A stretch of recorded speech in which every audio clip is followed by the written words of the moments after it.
What's up everybody, and this is my anime 2024 winter review. Before we get started, I just want to say spoilers for all these animes, so just a spoiler alert. Alright. During the season, I watched 11 different animes, but I dropped 4 of them, so those are the first that I'll be talking about before getting into the ones that I actually finished.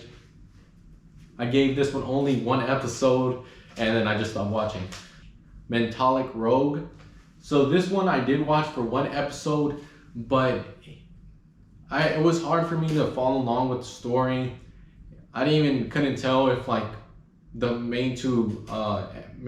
two main characters that are in like the cover and everything, like I couldn't even tell if like they knew each other prior to like seeing each other in person. Like I don't know, it was just hard for me to follow along with the story. Not only that, the good thing that I did see during that 1 episode was the fights were visually appealing. But like I said, if I can't follow along what's going on with the story, I just didn't find it interesting really, bro. I must have been sleeping or something, because that's all I remember from it. I just remember it not being able to follow along with the plot. Next one that I dropped was Gushing Over Magical Girls. This one had a lot of attention with it, but I just didn't follow through with the whole series. I got up to like episode 3 and then I stopped watching. This was mainly due to my time constraints at the time. I had to look at my options and decide which one to cut off, and unfortunately it was that anime. And the next one I dropped was The Foolish Angel Dances with the Devil. This one I watched for 2 episodes. I found the plot interesting after the 2nd episode, funny enough. I saw potential of the main character really like actually trying to get the angel to like actually like the devil, so that he could release him from the chain that he was under. But like I said, in my time constraint, I couldn't watch it because of that. Maybe I'll come back to it. I actually thought that it might have led to something good. I didn't even check the reviews right now. Actually, I'll just put it up right here. Here are the reviews. So I'll look at that right now and also put a message next to it to see to tell you if I'm going to continue watching it after I see these reviews. And the next one that I dropped was actually the longest named one that I'll just put up right here. And this one I watched for 2 episodes as well. I saw a lot more potential with the 1st episode, and I didn't really see it fall through to the 2nd episode. I got really bored during that 2nd episode, and because of that I did drop it. I saw I loved how the main character's the tank, right? He got dropped, but then he found his fucking abilities and figured out what they were. It turns out he's really useful, and I even like the chemistry that I think she's kind of royalty or a type of priest or something. But that was like the main love interest for the main character. I did like that chemistry that was there, but like I said, it didn't follow through as much into the 2nd episode, so I just didn't continue watching it. I just got I think they focused too much on the love between the sister and the main character. Like I know that's like his whole goal, trying to bring his sister like back to good health, but like at the same time, bro, like it pushed me away. I felt like, bro, this shit is boring as fuck, bro. Like they're solving like family house issues. Like you could have focused on something else more interesting than the sister and the MC having like a little like not being on the same mindset about something, but that shit was so boring. Like I stopped after that. Alright, we'll be getting into the anime that I actually watched, and that's the wrong way to use healing magic. One thing I really liked was how they gave Suzune a lot of character. Like she was always energetic and always made the most funniest expressions. I really love that part of that character, and I'm glad she was a part of the show. It really pulled me into the show a little bit more. I also like how Kazuki is romantically involved a little bit with the princess, which is awesome, because genuinely some authors usually put that our MC with the princess of the kingdom, and honestly I get tired of that so much, because I always see that with all the animes I watch, and I'm glad it didn't fall to the generic path. But it does do some generic shit. So I'll get into that later. But next thing I want to talk about is I love the contrast between the two main heroes, because one of them wants to stay there and the other one doesn't. The other one misses home, and one wants to stay there for the rest of their life. I love the contrast between those two, and I hope that chemistry continues throughout the rest of the series. Burlerin is chill. I love the bear. I also like how he doesn't let nobody touch him. Like in some of the clips that I've seen, I think that little humor, it just keeps giving me a little bit of joy to keep watching, you know. And he's just a little piece of the story that just keeps on giving. So I really like that portion of it. Now, when we got to episode 3, we got to see somebody at the end of the episode, and her name's Amelia. She's one of the devils, right? Bro, when I said I thought she was gonna be best girl, I really thought she was gonna be best girl. Until she raised her head, and then we actually see for the rest of the series that her eyes aren't covered like I first thought it was gonna be. I thought her eyes were gonna cover the rest of the series with her hair. But, you know, she raised her head and you could see her eyes for like the rest of the series. But that she lost some points when she raised her head, that's all I'm saying. But I really thought she was gonna be best girl. I'm really rooting for her still to this day. But until then, it's still gonna be given to Rose as best girl. But yeah, I really wish she got more screen time, because that's what's holding her back right now. I wish that she just had more screen time. Rose's backstory was okay. I expected it to be a little bit more interesting, but it is what it is. Her whole squad went down and she was a sole survivor. I mean, that's all that it is, and I just wish it would have been a little bit more creative with it. And she has a scar to remember. I mean, there's nothing really special about it, but fuck it. She at least got a backstory. In the middle of the fight, bro. Middle of one of the main fights, bro. How you gonna drop the title of the fucking anime, bro? That is the most generic shit that I was talking about earlier, bro. Why would you do that, bro? That's definitely not how you use magic. Oh my gosh, no shit. Oh my gosh, bro. No way she dropped the title, bro. That's literally how I reacted, bro. I was so irritated by it, bro. I had to pause the anime real quick. It's just something that I just didn't like when I saw it. Moving on. No, I was gonna say Phlegm is bad, but I looked it up, and here are the results right here. Apparently she don't got an age, all right? So it's unknown. So because of that, we're gonna leave it on the wraps right now. I will say though that she's almost best girl, all right? Rose is still top, like I said earlier, but I'm really liking and enjoying this character. I'm really glad that she stayed apart with the healing side of the team, and hopefully she stays loyal to that team. And I also really ship the main character and Phlegm so much, and I hope it grows to something bigger. But yeah, that's basically all I want to talk about for that anime. To the next one. The next thing I want to talk about is the Unwanted Immortal Adventurer. First, I just want to say Rent as a main character is okay. One thing I really hate about him though is how he just spent so many years wasted. Like, he had a goal in mind, and we see his backstory, why he wants to be like a, what is it called, a mithril class adventurer, right? That's what he wants to be. But the whole time, he only ranks up to like to the bronze class adventurer. He goes from iron, the basic one, to bronze. And then he stays there for how many years, bruh?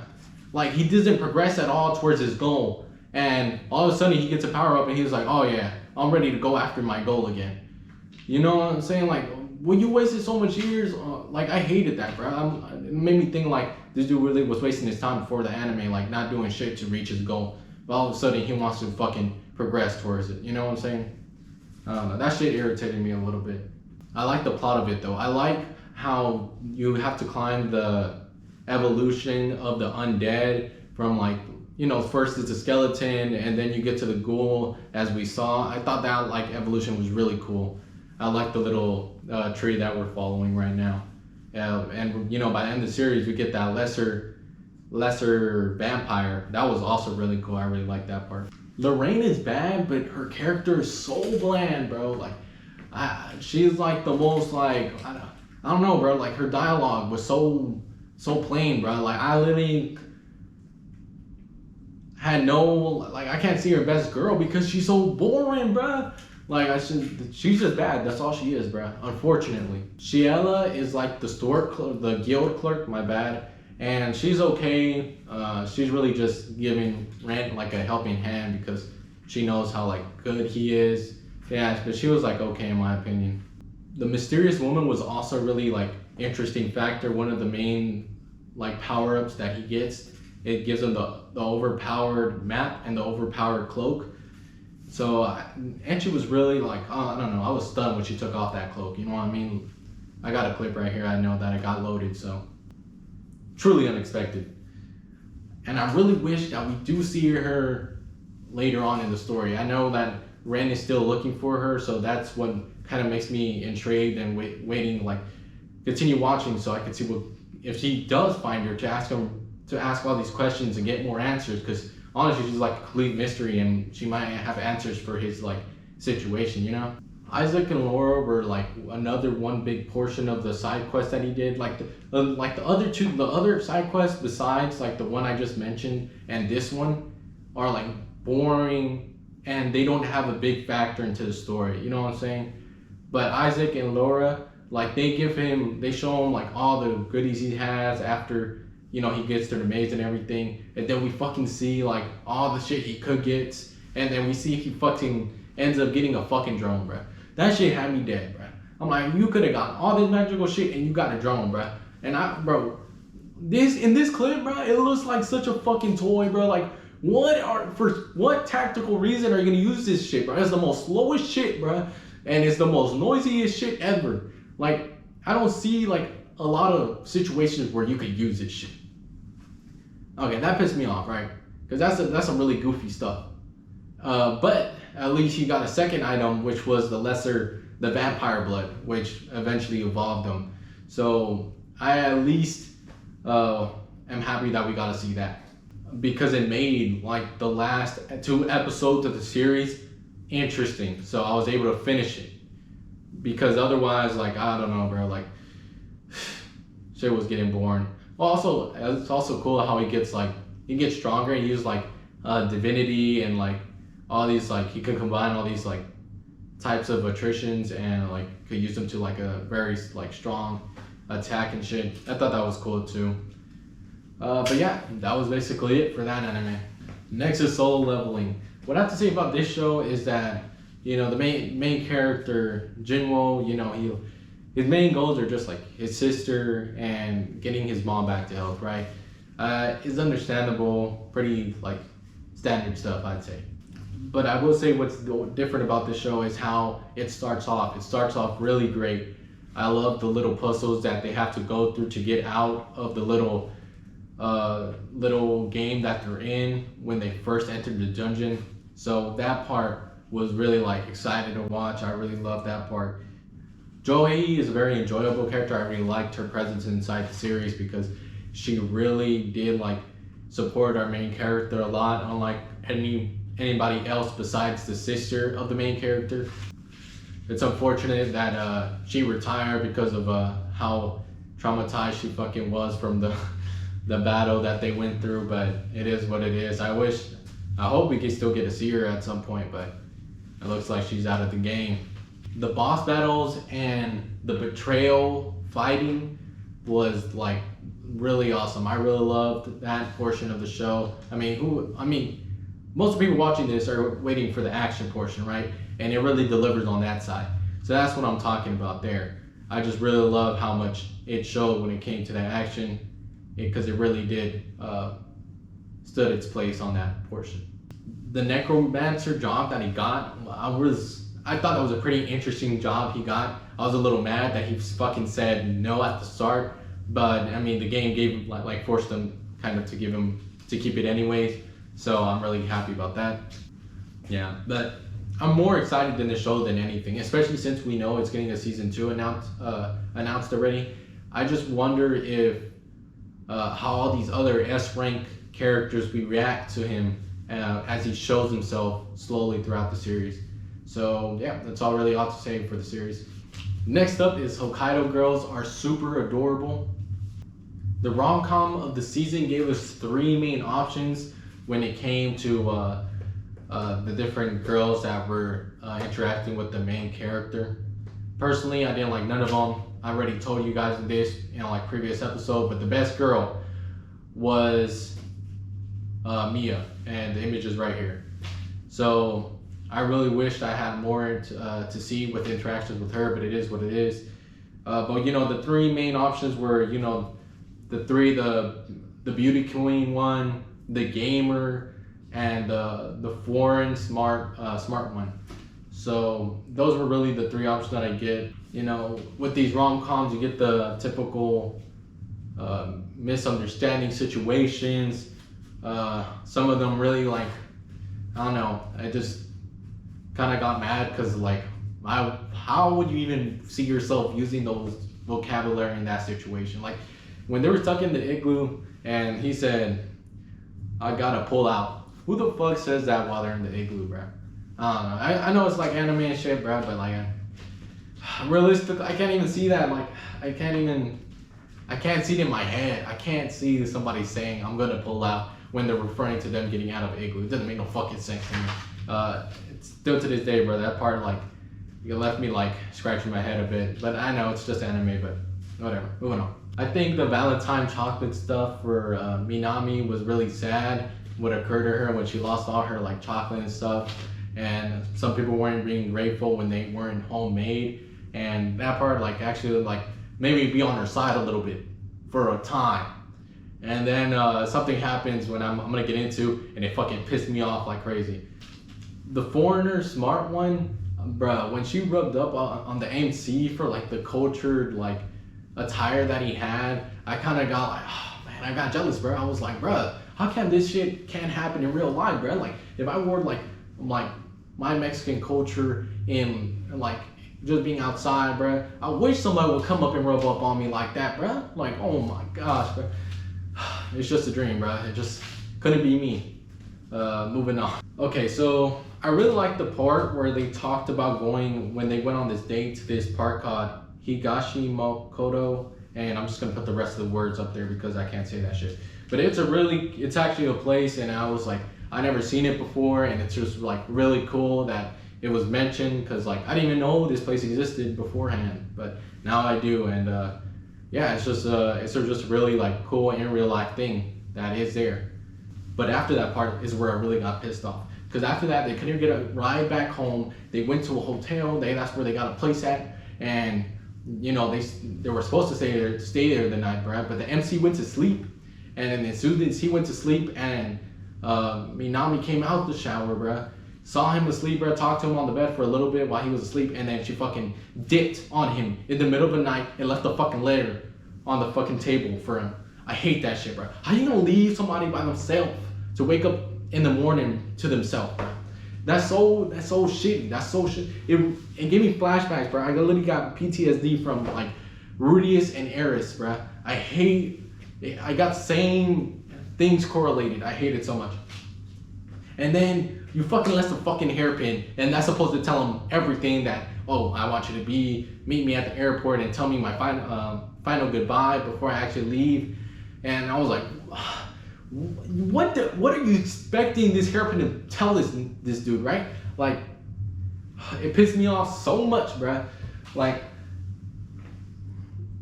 she expects so much from this dude based on that hairpin. And I was so glad. I was so glad she was leaving. I was like, thank goodness, bro, because she's got like such a big like winning margin right now, because she spent so much time with the MC compared to the other two main girls on the table. And I was like, let's go. Now the other two have a chance of making it. And then, you know, at the end of the episode, we find out she's only gone for 2 weeks. And in that same episode, by the end of the episode, she's already back in the fucking classroom. I'm like, bro, what? Are you kidding me?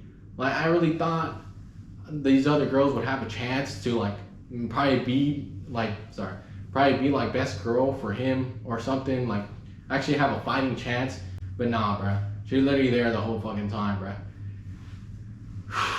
But yeah, bro, I hated that shit so much, bro. Yeah, bro, I got tired off of that one. Moving on to the next one. Next one is Classroom Elite. Classroom Elite was a fun watch, like always. I always love watching it. We see these challenges and like backstories that they get into. One of the backstories we get into is Ichino stealing from like for a good cause for her little sister. Sorry about that, but that part was a little bit interesting. You know, she like stood up for herself for the class and like explained herself. It's an okay backstory. You know, nothing big, nothing major. What was a backstory I didn't like as much was Hirata's like backstory and how he like ruled his old classroom with the iron fist and he like ruled it. I'm like, bro, okay, buddy, okay. You know, bro, that shit like, bro thinks he's tough and shit. But I really like that scene where the MC said in his head, he's like already has in mind that he wants to get rid of Kashida. Like, I really hope he succeeds in that part, because yeah, bro, I would love to see that reaction of her downfall. That shit would be funny as fuck. That two-faced bitch, bro. I also really think, I still think it's funny how Haruku got expelled because he got, or just got on the bad side of Sakayanagi. They're all here anyways on the fucking screen, and I'll show you a clip. But how he made her like trip over her cane, bro, and then he got expelled later on due to that happening. Oh my gosh, that shit was funny. I was like, bro, damn, bro, she really took that personally. And then what's funnier is that shit happens again, bro. The new chairman comes in and he's like, oh, what's up? You know, first meeting them for the first time, introducing himself, I'll be the new chairman in a couple months. The chairman came in and kicked her shit, bro. Kicked her cane again, and she literally fell on the floor, bro. And then he went to the fucking main character and fucking posted him against the wall. And I was like, what the hell, bro? The teacher out here fucking abusing his students, bro. Bro, and then it got like a zoomed out shot, bro. And it looked, bro, they got her on the ground like fucking Yamcha, bro. Yeah, but unfortunately, the class at the end of the season got back to Class D, which is the worst class again, but it is what it is. Bro, but the Riz memes, I'll post one up right now, bro. This shit was like... What's the matter at hand now? While I do appreciate the effort you put into all this, please don't use this method again. Very well. I'll bribe you some other way. Bribe me? Maybe you can bury me in your mommy milkers.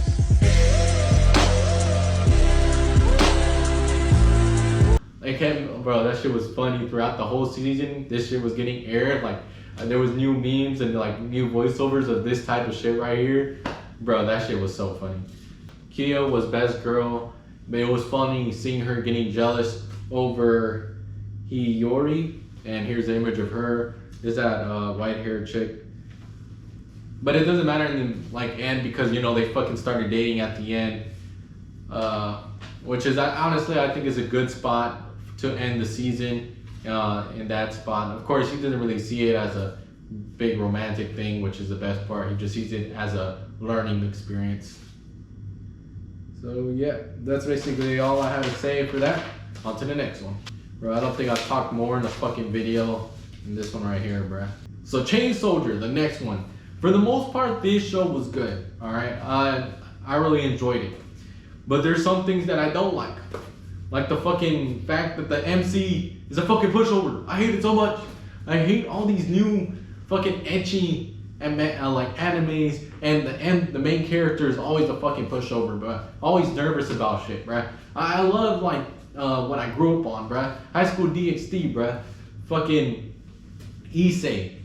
You know, he knows what he wants and he's not afraid to ask. That's the type of MC I want for this fucking type of ecchi animes, you know what I'm saying? But it is what it is. I mean, it could have been worse. I've seen worse MCs for like harems and ecchi type mangas, but it's okay. You know, he ended up being a little bit above a good MC. He made up for it in some aspects. And also, I love the powers, the variety of powers that everybody has. I love that portion as well. I really liked it. especially like the teleporting one, the time manipulation one. There's just a lot of variety, and I enjoy that portion of the show. I also like how they gave the MC a unique kind of formatting, that his form could change depending on who's the master of him at the time or writing him at the time. In terms of the ecchi portion of the show, it's like 1 or 2 scenes for every episode, so it's a little more than what I'm used to, but like I said, it does suffice in that portion of the storytelling, I guess. But it's still, I could see it getting annoying at times, but overall I still enjoy the series even with that fact. The fighting was pretty good, especially when you got the different amount of abilities that are in the play in a battle in this story. But the only thing that I would say is just the monsters. The monsters CGI really pushed it back a bit. Like, I didn't enjoy those as much because it's just something I could never get used to. Those monsters just move so weirdly, look so different compared to like everything else around it. You could tell like they was made like, I don't know, it just looks out of place, because like you look at the background, the setting, and you look at the fucking characters, it's not the same as how these monsters were made. But it is what it is. You can just kind of deal with it at times. Okay, last thing, finally, the most important part, right? Saved it for last. My tier list for this show, because it deserves that type of formatting for this show, since that's what it's specific on. We'll start at the C class, right? C tier. Bizin. She didn't have a lot of screen time. You know, she was kind of just like there to moderate the battles that occurred between the 2 different platoons and shit. So Shikoku, we didn't get a lot of scenes with her. We did get some scenes with her, I do remember that. But Asumi, the big sister though, the bigger sister, I hated that she fucking, like, she would talk down to her sister, but in secret, you know, she actually loved her so much, has her room like decorated completely in just her face. So I just didn't like that, and she was kind of like annoying when we first met her. First in B tier is Wakasa. I like her like little sheep power type aspect, but I just don't like, and I like the hair. The hair looks like gooey and stuff, and I don't know, it makes me want to touch it. But man, that sounded weird. But I hate her so much because she's just lazy, bruh. I hate that so much, bro. In real life too, bro. If you lazy, like you're not, like, it's good to take a rest, right? And fucking have time off, but like, bro, like every time she wasn't like on the field, bro, she's just sleeping, bro. I don't know. I just find that shit annoying, for me personally. Next one is Zibako, part of the B tier. She's chill, you know, and she's actually pretty funny when she's fighting against the other characters, like fucking teasing him and shit. But I don't know, I just don't really find a big interest in her. I'm probably like, I feel like people who like into that slime shit probably would be into her, but like, yeah, I don't know, she didn't pique my interest as much. Next one in the B tier is Asuma, but the little sister. I don't like how she was like the rudest one when our main character first got into, like, incorporated into the group. Kind of dislike that portion, but after she's like, oh shit, I need him, she starts acting nice to him. So I don't like how she changed up like that just because like she found him useful, and I don't know, that just lingers with me. Her ability's chill though, you know. Next up in the A tier, we got Joruju. I don't know how to say that one at all, but she's on the screen, bro. Like, I don't know, man. I just always have a thing for dark skinned characters, and not only that, but like I just see a lot of potential that she could play into the story. We haven't had, I mean, she does have potential. I really hope that we get more screen time with her. Another A tier is Usin. Usin, you know, she's like the main one that interacts with our main character. She's chill and all, she really is, but she's chill and all, but like when the main character was being like taken away, or like trying to like, was getting seduced pretty much from Izumo, I think that's how you say it. It's on the screen, but when she didn't do anything about it, she's like, oh, that's your private life, I don't care. But then all of a sudden she wants to switch it up, but like, you know what, I do care, bro. You can't interact with her. And also wanted to like gatekeep him all of a sudden. That's what kind of holds me back. She's a good leader and all and everything. Gave him a place to live and shit, but I don't know, sometimes I think she's a little ruder than she needs to be, especially at the beginning. But now in the S tier, we got Izumo. Oh my gosh, bro, when she was popping off with her abilities, bro, oh my gosh, bro. And when she would just keep fucking doing her daily visits to the main character in his room, bro, I was like, what, bro? Let's go, bro. Bro, that shit like special appearances, bro. But those times where her ability makes everything just so much funnier, bro. I love it so much. And that's why she's at that S tier, bro. I hope she might even overtake Best Girl, but as of right now, she's just not at that level. Next in the S tier is Yuno. Yuno we didn't have a lot of time with, but I really loved her character because she was like acted so much mature than everybody else there, bro. She was like so professional and mature, and then it's not all the other characters on there like act that way. And I really wanted to see more of that. Unfortunately, she got taken away or whatever. But alrighty, but now Best Girl is obviously, I've said it and it hasn't changed since like the third episode. It's Shushu. Shushu is best girl, and especially after that one scene that happened, I think in episode 6, I believe.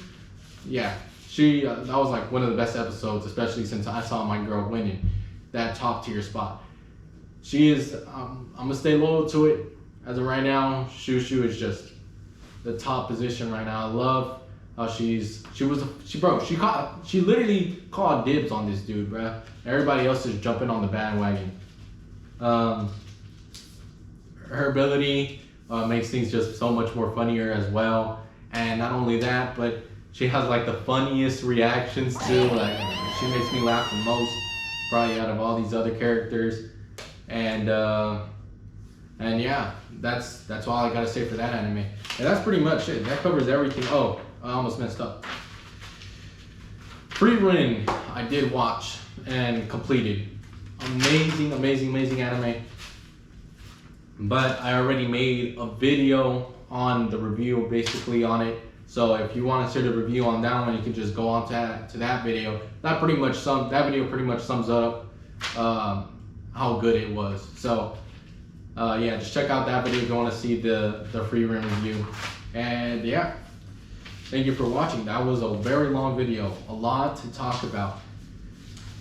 But that's basically it. Thank you for watching and staying watching during this long ass period of talking. But yeah, peace out.